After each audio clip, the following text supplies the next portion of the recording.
कमलवासिन्यै नारायण्यै नमो नमः। कृष्णप्रियायै सततं महालक्ष्म्यै नमो नमः। पद्मपत्रेक्षणायै च पद्मास्यायै नमो नमः। पद्मासनायै पद्मिन्यै वैष्णव्यै च नमो नमः। सर्वसम्पत्स्वरूपिण्यै सर्वाराध्यै नमो नमः। हरिभक्तिप्रदात्रै च हर्षदात्रै नमो नमः। धनलक्ष्म्यै नमः। ॐ धान्यलक्ष्म्यै नमः। ॐ आद्यलक्ष्म्यै नमः। ॐ वीरलक्ष्म्यै नमः। ॐ विजयलक्ष्म्यै नमः। ॐ गजलक्ष्म्यै नमः। ॐ सन्तानलक्ष्म्यै नमः। ॐ विद्यालक्ष्म्यै नमः।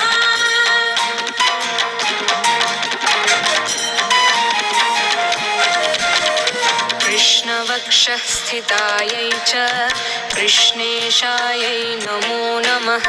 चन्द्रशोभास्वरूपायै रत्नपद्मे च शोभने सम्पत्त्यधिष्ठातृदेव्यै महादेव्यै नमो नमः।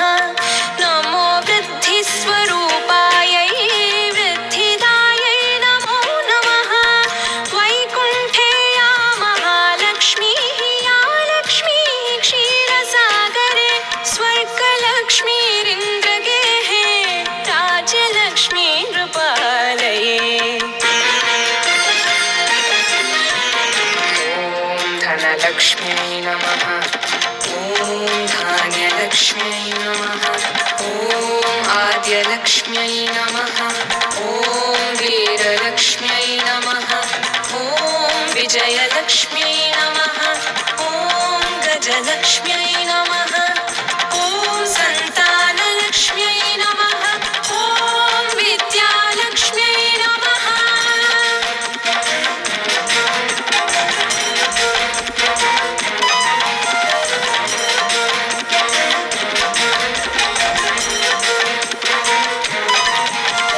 गृहलक्ष्मीश्च गृहिणां गेहे च गृहदेवता सुरभिः सागरे जाता दक्षिणा यज्ञकामिनी अदितिर्देवमाता त्वं कमला कमलालये स्वाहा त्वं च हविर्धाने कव्यदाने स्वधा स्मृता त्वं हि विष्णुस्वरूपा च सर्वाधारा वसुन्धरा शुद्धसत्त्वस्वरूपा त्वं नारायणपरायणा।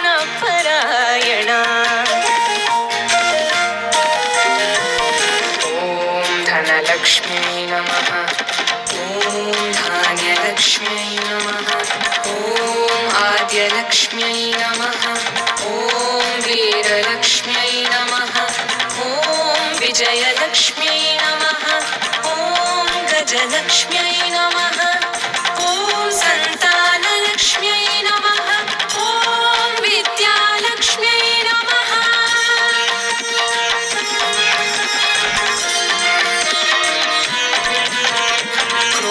क्रोधहिंसावर्जिता च वरदा शारदा शुभा परमार्थप्रदा त्वं च हरिदास्यप्रदा परा यया विना जगत्सर्वं भस्मीभूतमसारकं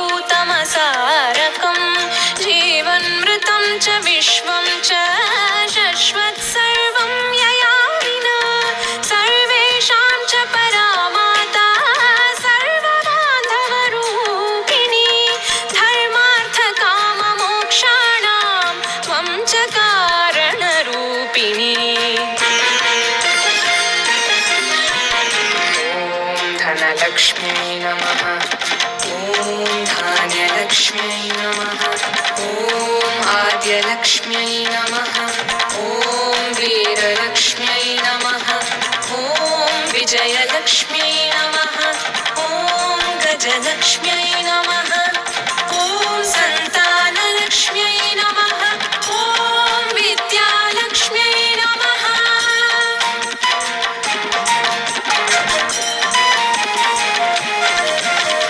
यथा माता स्तनान्धानां शिशूनां शैशवे सदा तथा त्वं सर्वदा माता सर्वेषां सर्वरूपतः मातृहीनस्तनान्धस्तु स च जीवति दैवतः त्वया हीनो जनः कोऽपि न जीवत्येव निश्चितम् सुप्रसन्नस्वरूपा त्वं मां प्रसन्ना भवाम्बिके वैरीग्रस्तं च विषयं देहि मह्यं सनातनी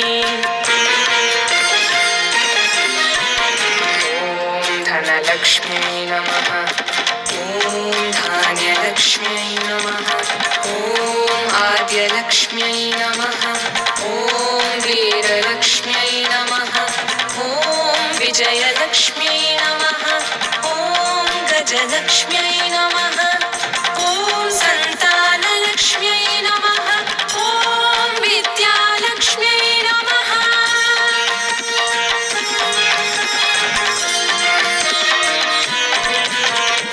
अहं यावत् त्वया हीनः बन्धुहीनश्च भिक्षुकः सर्वसम्पद्विहीनश्च तावदेव हरिप्रिये राज्यं देहि श्रियं देहि बलं देहि सुरेश्वरी कीर्ति देहि धनं देहि यशो मह्यं च देहि वै कामं देहि मतिं देहि भोगान् देहि हरिप्रिये ज्ञानं देहि च धर्मं च सर्वसौभाग्यमीप्सितम्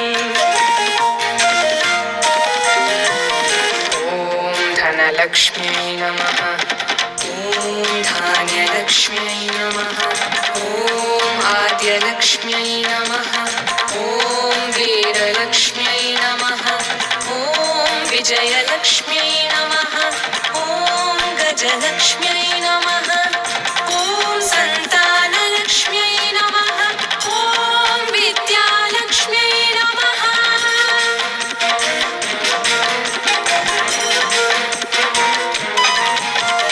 प्रभावं च प्रतापं च सर्वाधिकारमेव च जयं पराक्रमं युद्धे परमैश्वर्यमैव च इत्युक्त्वा च महेन्द्रश्च सर्वैः सुरगणैः सह प्रणमाम साश्रुनेत्रो मूर्ध्ना चैव पुनः पुनः ब्रह्मा च शङ्करश्चैव शेषो धर्मश्च केशवः सर्वे चक्रुः परिहारं सुरार्थे च पुनः पुनः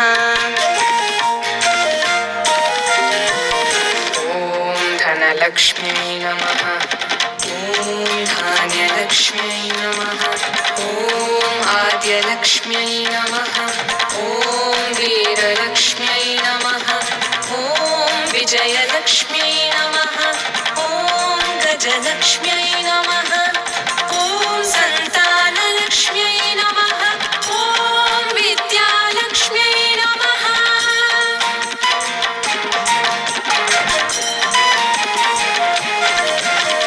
देवेभ्यश्च वरं दत्त्वा पुष्पमालां मनोहरं केशवाय ददा लक्ष्मीः सन्तुष्टा सुरसंसदि ययुदैवाश्च सन्तुष्टाः स्वं स्वं स्थानं च नारद देवी ययौ हरेः क्रोडं दृष्टा क्षीरोदशायिनः ययतुश्चैव स्वगृहं ब्रह्म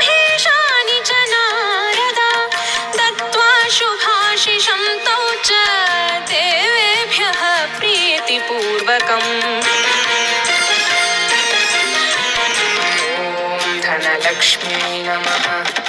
ॐ धान्यलक्ष्म्यै नमः। ॐ आद्यलक्ष्म्यै नमः। ॐ वीरलक्ष्म्यै नमः। ॐ विजयलक्ष्म्यै नमः। ॐ गजलक्ष्म्यै नमः। ॐ सन्तानलक्ष्म्यै नमः। ॐ विद्यालक्ष्म्यै नमः।